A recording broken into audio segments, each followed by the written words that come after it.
Қараша айының соңғы аптасы. Астанадағы қарттар үйінің алдыңғы кіреберісіне қарай қара түсті кәйме тоқтады. Машина есігі ашылып, Жармахан шықты. Қысқа былғар куртка, мойнында қымбат шарф, қолында қара телефон. Көзіне күн көз тигендей ыңғайсызданып, тез қарап шықты айналаны. Ешкім танымайды дегендей. Ішке кіргенде иісі бірден соқты. Дәрі, ылғал, ескі кілем мен қайнатылған шайдың аралас иісі. Коридордың соңындағы 312 камераға қарай беттеді. Есіктің алдында тұрып, бір сәт кідірді. Телефонды қарап сағатты көрді, 14:47. Пенсия аударылғанына 2 күн болған. Уақыт тығыз. Есікті қақты. Іштен әлсіз дауыс, «К». Орал әкесі терезе жақта отыр екен. Кішкентай үстелде шай құйылған шыны аяқ, бірақ суынып қалған. Қолындағы газеттің беті ашық тұр, бірақ көзі газетте емес, терезедегі қарлы аспанға қарап отыр. «Сәлем, әке», деді Жармахан есікті жауып. Орал баяу бұрылды. Көзіне бір сәт қуаныш ұшқыны түскендей болды да, бірден сөніп қалды. «Келдің бе?» деді ол тыныш. Даусы қатты емес, бірақ шаршаған. Жармахан ішке кіріп, аяқ киімін шешпей тұрып қалды. «Қалайсың? Дәрі ішіп жатырсың ба?» «Ішіп жатырмын». «Жақсы, мен». Жармахан сөзін кідіртті, қалтасынан банк картасын шығарды. «Әке, карточкаң қайда?» «Бүгін банктен қоңырау шалып, тайынды ұмытып қалдың ба?» деп сұрады. Орал ештеңе демеді. Тек саусақтарымен үстелдің шетін сипады. «Мен алғанмын ғой», деді Жармахан тез. «Өткен айда сен өзің бере салдың. Енді қайта беріп жіберші, әке. Мен саған керек кезде әкеліп беремін». Оралдың көзі карточкаға түсті. Содан соң ұлының бетіне қарады. «Оны Данаға бергенмін», деді ол баяу. Жармахан бір сәт түсінбей қалды. «Қандай Дана?» «Мейірбике. Осы жердегі». «Ол маған қарайды». Жармаханның беті қызарып кетті. Даусы көтерілді. «Әке, не деп тұрсың?» «Ол Мейірбике ғой. Оған не үшін бересің? Ол біздің ақшамызды не істемек?» «Ол ұрламайды», деді Орал. Даусында бір түрлі сенім бар еді. «Мен сенген адамға беремін». Жармахан терең дем алды. Қолымен шашын сипады. «Жақсы. Онда мен қазір сол Дананы шақырып алайын. Әңгімелесеміз». Ол есікке қарай беттеді, бірақ Оралдың даусы тоқтатты. «Жармахан». Ұлы кідірді. «Сен маған соңғы рет қашан келдің?» «Пенсия үшін емес, жай ғана.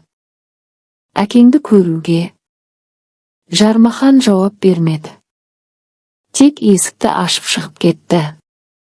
Коридорда Дананы тез тапты. Ақ халат киген, орта жастағы әйел, қолында дәрілер салынған науа. Жармахан оны бірден таныды, өткен жолы да осы әйел әкесіне тамақ әкеліп жатқан. «Сіз Дана боласыз ба?» деді ол қатты дауыспен. «Иә», деді әйел тыныш. Көзіне қарап тұр. «Менің әкемнің карточкасын қайтарыңыз. Ол сізге не үшін берді?» Дана науаны үстелге қойды. Бетінде ешқандай қорқыныш жоқ. «Орал аға өзі берді. Саған сенемін», деді. «Мен оны сақтап отырмын. Оған керек болса, мен беремін. Сізге емес». Жармаханның беті қып-қызыл болды. «Сіздің не қатысыңыз бар?» «Ол менің әкем. Мен оның баласымын». «Сіз кімсіз?» Жұмысыңызды істеп, ақшаңызды алып отырыңыз. Дана бір сәт үндемеді. Содан соң баяу айтты, мен оның баласы емеспін. Бірақ мен оны тастап кетпедім. Күнде таңертең келіп, кешке дейін осындамын. Ал сіз? Соңғы 6 айда 5 рет келдіңіз бе екен? Жармахан сөз таппай қалды. Қолы дірілдеп телефонды қатты ұстады. Мен басшыға айтамын. Сізді жұмыстан шығартады. Дана жымиды. Жылы, бірақ қатты жымиды. Айтыңыз. Бірақ карточканы мен бермеймін. Орал аға өзі келсін десе, сонда беремін. Жармахан кері бұрылып 312 камераға қарай жүрді. Есікті қатты ашып кірді. Әке, сен не істеп отырсың? Ол әйел сенің ақшаңды ұрлап жатыр деп ойлайсың ба? Мен сені қорғай алмаймын ба? Орал терезеге қарап отыр. Жауап бермеді. Жармахан тағы дауыстады. Карточканы қайтар. Мен сені осы жерге апарып тастадым деп ойлайсың ба? Мен саған жақсы жағдай жасадым. Орал баяу басын бұрды. Көзінде жас жылтырады, бірақ дауысы тыныш, жақсы жағдай. Иә. Пенсия түскенде ғана келетін ол жақсы жағдай. Жармахан бір сәт тоқтап қалды. Сөз таппай есікке қарай беттеді. Келесі айда тағы келем. Онда сөйлесеміз деді ол қатты дауыспен шығып бара жатып. Есік жабылғанда Орал баяу көзін жұмды. Терезенің сыртында қар жауып тұр еді. Ал іште үнсіздік. Оралдың саусақтары үстелдің шетін тағы сипады. Іштей бір ой жүгірді, мен әлі тірімін. Әлі өмір сүргім келеді. Ал Дана коридордың соңында тұрып, Жармаханның кеткен жағына қарады. Содан соң 312 камераға беттеді. Қолында бір стақан жылы су мен дәрі. Оралдың көзі ашылып оған қарады. Келдің бе, қызым? Деді ол баяу. Дана жымиды. Келдім, Орал аға. Енді шай ішейік. Осы сәтте қараша қарында қарттар үйінің кішкентай бөлмесінде бір нәрсе өзгере бастады. Әлі ешкім білмейтін, бірақ сөзсіз басталған өзгеріс. Қаңтардың ортасы. Астанадағы қар қалың түсіп, қарттар үйінің терезелеріне дейін жетіп қалған. 312 камераның терезесінен қарағанда сыртқы әлем ақ түске боялып, тыныш көрінеді. Бірақ іште дауыл. Жармахан бұл жолы жалғыз келмеді. Қасында Гүлзия әйелі. Ол әдетте мұндай жерлерге келгісі келмейді, бірақ бүгін өзің жалғыз барма, әкеңмен сөйлесем деп қасынан табылды. Жармахан оны қуантпақ болып, жақсы идея деп бас изеді. Есікті қатты қақты. Іштен әлсіз, кір. Орал кереуетте отыр екен. Қолында кітап, ескі, сарғайған әдебиет және өмір деген кітап. Көзі кітапта, бірақ бетті аудармай тұр.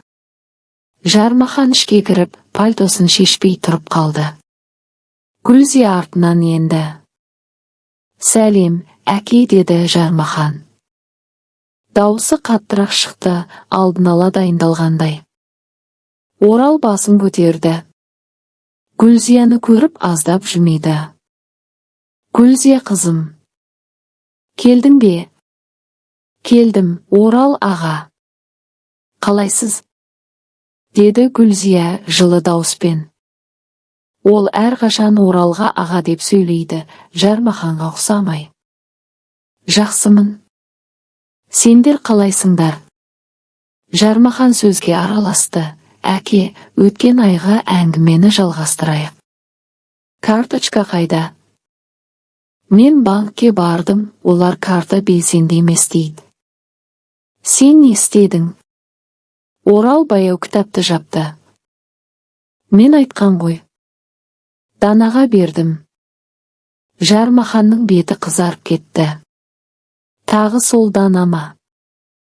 Әке, сен не деп тұрсың? Ол бөтен адам. Ол сенің ақшаңды неге ұстап отыр? Ол ұстап отырған жоқ. Мен оған сендім. Сен маған сенбейсің ғой. Гүлзия бір қадам алға шықты. Орал аға, біз сіздің жақсылығыңызды ойлап тұрмыз. Жармахан сіздің баласыңыз ғой. Ол сізге қарайды. Орал Гүлзияға қарап баяу күлді. Қарайды, иә.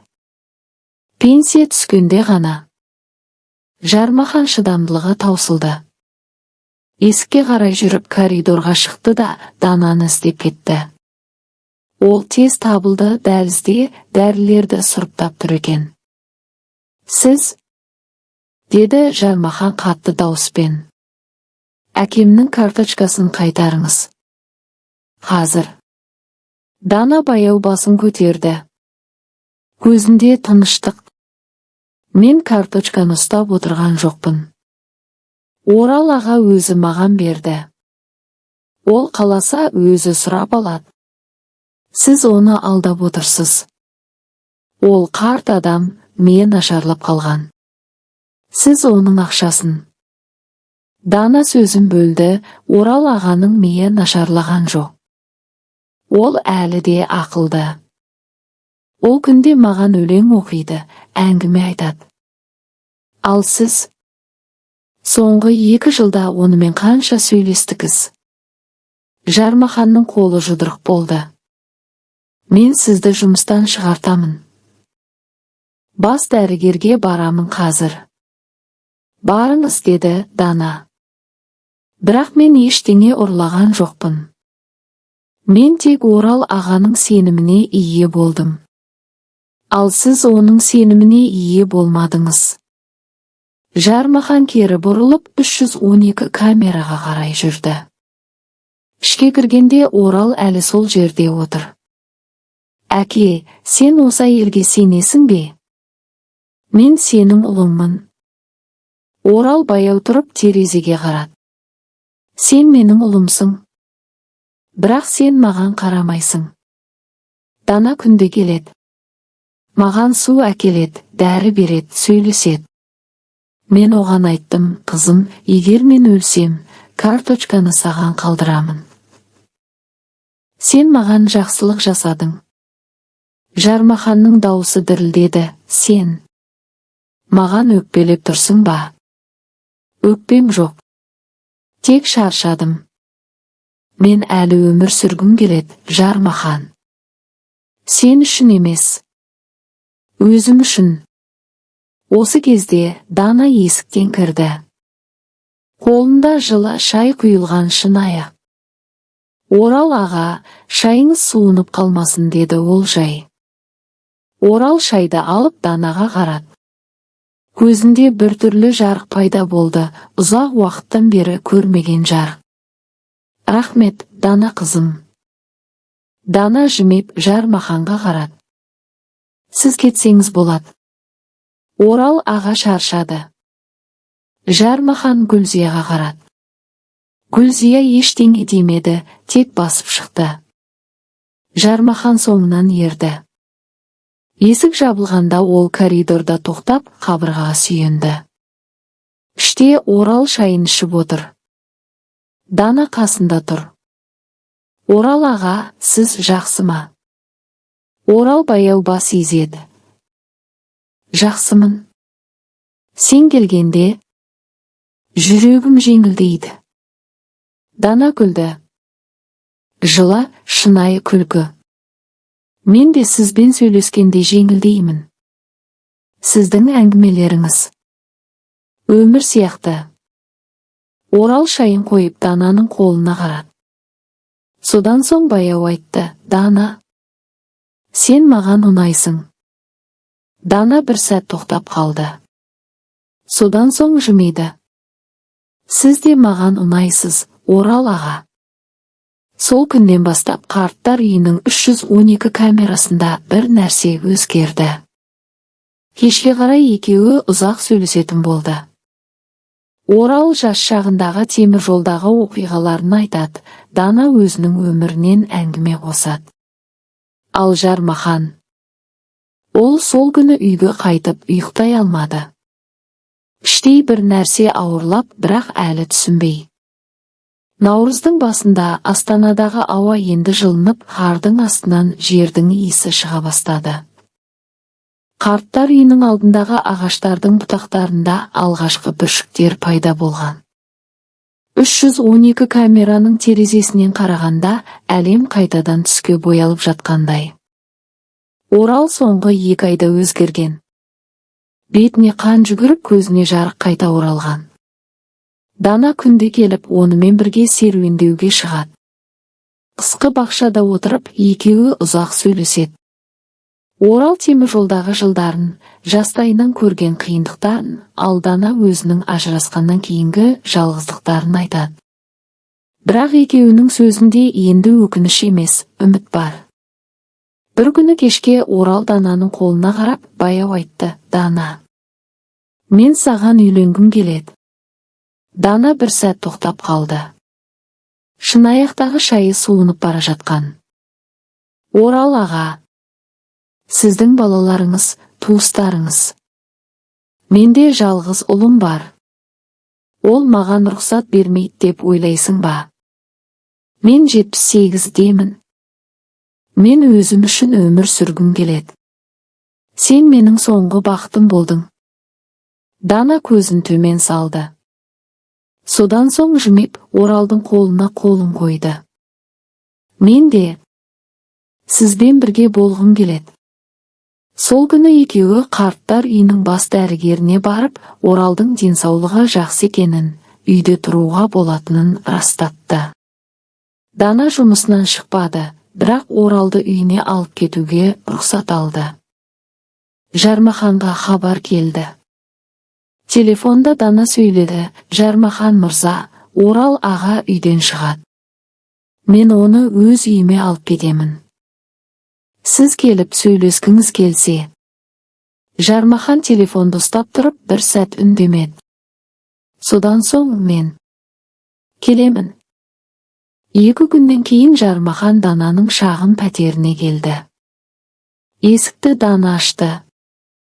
Іште Орал диванда отыр, қолында шай. Жармахан ішке кіріп, әкесін көргенде тоқтап қалды. Оралдың беті нұрлы, киімі таза, көзі ашық. «Әке?» Орал басын изеді. «Кел, ұлым. Отыр». Жармахан диванға отырды. Гүлзия да қасында. Екеуі үнсіз.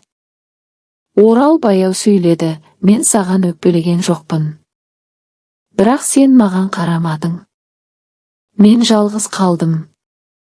Ал Дана? Ол мені көрді. Мен оған үйленемін». Жармаханның көзі жасқа толды. «Бірінші рет.